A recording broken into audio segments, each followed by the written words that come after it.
you ever wondered why some people seem impossible to read while others feel like open books? The truth is, everyone is constantly revealing themselves, but most of us never learned the language. Today, I'm going to show you how to decode any person instantly using insights that cut straight to the core of human nature.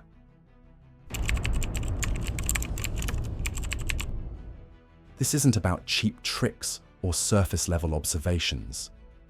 What you're about to learn will fundamentally change how you see people, how you understand their motivations, and how you navigate every interaction. By the end, you'll possess a psychological edge that most people will never have. Let me be clear about something. This knowledge is dangerous, not because it's harmful, but because once you see these patterns, you can't unsee them. You'll start recognizing the hidden drives behind every conversation, every gesture, every seemingly innocent comment. You'll understand why people do what they do before they understand it themselves. But here's what makes this truly powerful. These aren't just techniques for reading others. They're mirrors that will show you truths about yourself that you've been blind to, because the same psychological forces that drive everyone else are operating in you too, whether you realize it or not. From childhood, we're taught to trust what people say. Words become our currency, our way of understanding the world. But here's the first truth that changes everything. People don't speak from honesty, they speak from survival. Every conversation is filtered through fear, through ego, through the desperate need to be accepted. The surface of someone's personality isn't them, it's their armor. The person who seems overly kind might not be kind at all. They might be terrified of rejection. The one who appears strong could be crumbling underneath, hoping no one notices their weakness. What's most deceptive about humans is they don't even realize they're performing. Most people are actors in a play they didn't write.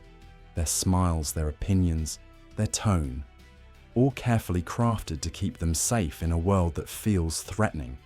But here's the secret.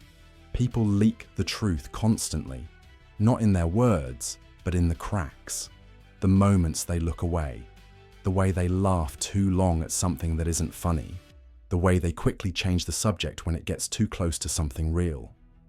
Everyone wears a mask to survive, not because they're fake, but because they're scared. To survive in society, people create a version of themselves they hope will be accepted. But masks aren't perfect. They slip, and the first sign of truth is tension. Watch for what makes someone uncomfortable. That's where the real person begins. What someone hates in others reveals what they're hiding in themselves. This is one of the most powerful insights into human psychology. When someone constantly mocks arrogance, they're often insecure about their own self-worth. When someone can't stop pointing out dishonesty in others, they're usually hiding a truth they haven't faced themselves. We hate in others what we're afraid to admit in ourselves. So when you want to read someone, don't just look at what they admire. Look at what they criticize, and ask yourself why that particular trait triggers them so intensely. Silence reveals more than words. Truth doesn't come from talking. In fact, language is often used as a tool to avoid confronting reality. When someone pauses before answering, when they dodge certain topics, when they give short, rehearsed replies to deep questions, that silence is screaming louder than any words they could speak. A person avoiding vulnerability is revealing everything about what they fear. Their silence is a confession, telling you exactly where their wounds are hidden. Be suspicious of excessive virtue. Be wary of the person who loudly proclaims their purity, the one always correcting others, always preaching about morality.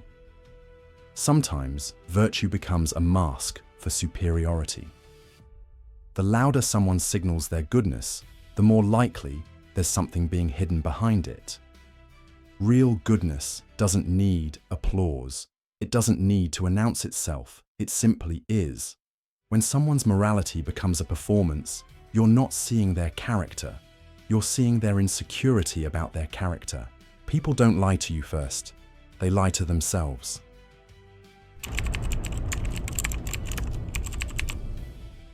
This changes everything about how you read deception.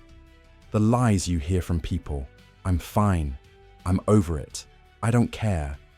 These aren't lies designed to hurt you. They're lies they've rehearsed so often they believe them. Self-deception isn't evil, it's defense. It's a way to keep functioning in a painful world. So when someone's story doesn't quite add up, don't assume they're trying to deceive you.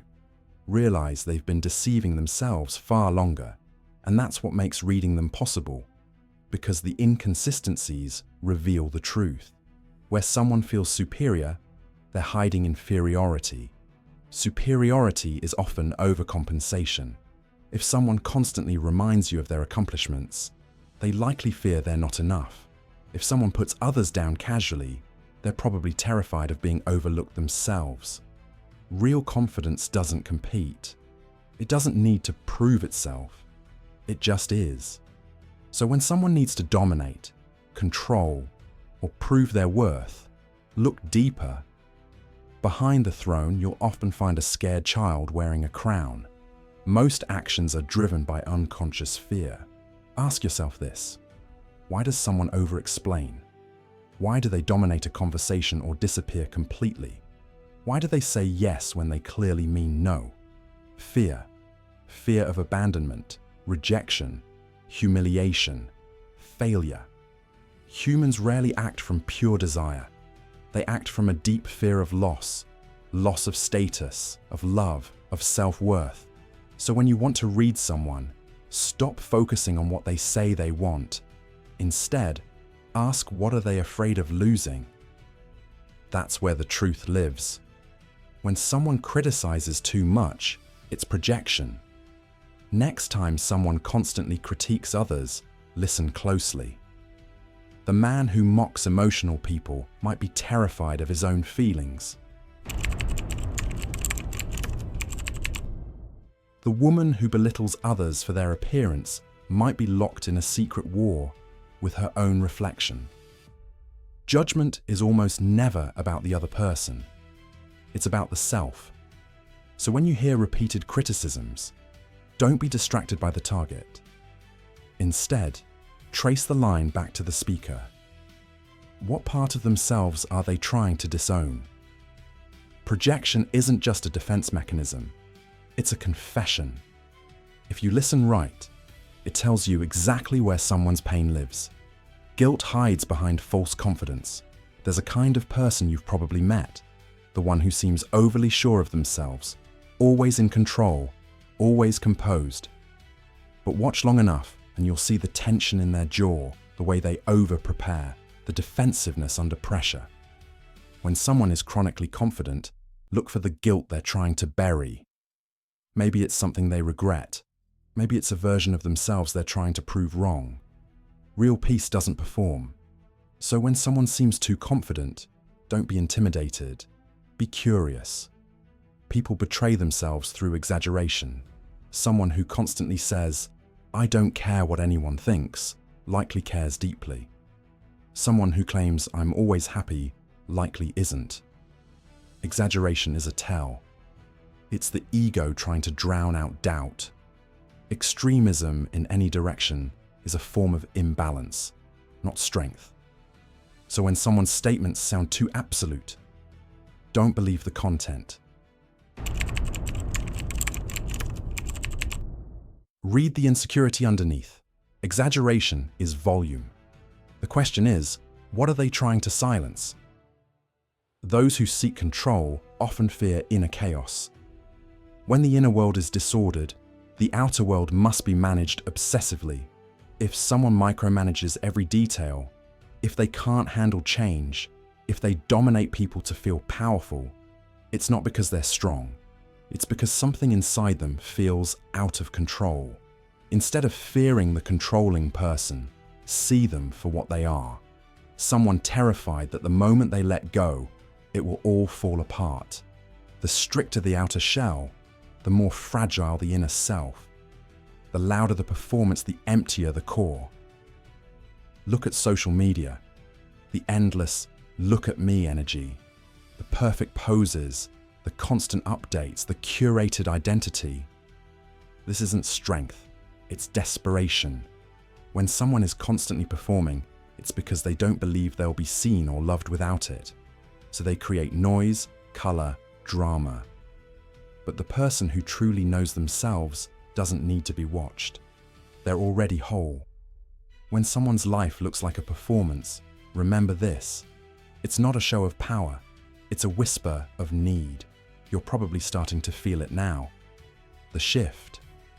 You walk into a room, and suddenly the patterns speak louder than the words. You see someone interrupting constantly and realize they're terrified of being forgotten. You see someone who boasts endlessly and sense their invisible wound. You're not reading minds. You're reading the mask. And this knowledge gives you a flashlight to see what's hidden. But this isn't just a skill. It's a responsibility. Because once you learn to see people clearly, you can't unsee it. And you'll begin to understand that most people are suffering quietly behind polished smiles. Reading them isn't about gaining leverage. It's about offering grace. When you see the child behind the critic, the fear behind the bully, the guilt behind the arrogance, you don't become weaker. You become unshakable. Now we reach the heart of it all, where patterns become prophecies and behaviors become biographies. The remaining truths will show you not just what people do, but why they can't help themselves. Because once you understand that everyone is simply acting out their deepest programming, you stop taking anything personally and start seeing everything clearly. Truth 13 reveals that behind every confident person is someone who learned early that showing weakness meant danger. The person who never admits fault isn't stubborn, they're terrified. They grew up in environments where mistakes were met with punishment, where vulnerability was weaponized against them. So they built walls so high that even they can't see over them anymore. Watch for the person who can never say, "I don't know," or "I was wrong." They're not protecting their reputation. They're protecting the wounded child inside, who learned that being imperfect meant being unloved. Their rigidity isn't strength, it's frozen terror. The 14th truth cuts deeper. People don't just repeat their childhood, they recreate it. The person who attracts chaos isn't unlucky, they're familiar with it. The one who picks fights isn't aggressive, they're recreating the only dynamic they knew growing up. We don't just carry our wounds, we stage them over and over, hoping this time the story will end differently. When someone keeps choosing the same type of toxic relationship, they're not stupid, they're trying to heal something that broke long ago. When someone sabotages every good thing that comes their way, they're not self-destructive, they're maintaining the only identity they've ever known. Truth 15 exposes the deepest deception of all. The person who claims they don't need anyone is usually the one who needs connection most desperately. Extreme independence isn't strength, it's adaptation. It's what happens when a child learns that depending on others leads to disappointment or abandonment. These are the people who will help everyone but never ask for help themselves. They give endlessly but receive nothing because receiving feels dangerous. They learned early that needing others meant being hurt, so they built their entire identity around being the helper, the strong one, the one who never breaks. The 16th truth reveals how people unconsciously recreate their family dynamics in every relationship. The person who always becomes the peacemaker learned that role to survive family chaos.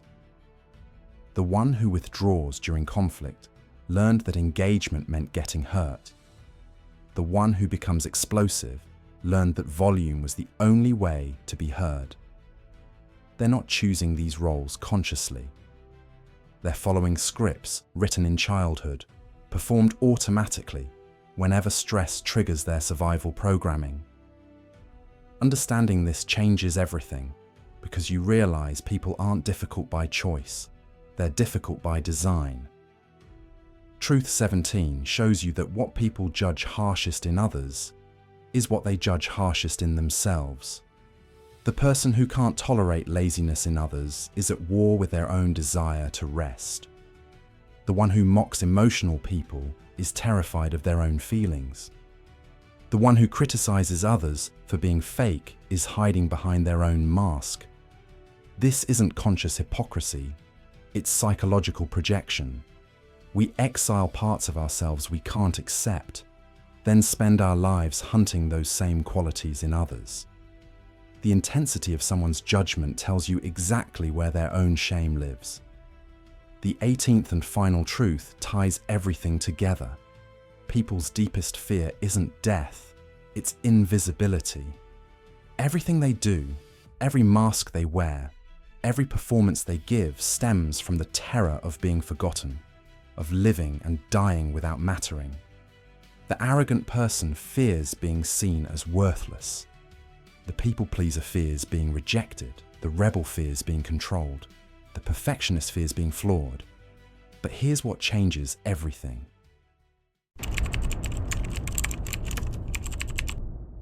Once you see these patterns, you can't unsee them.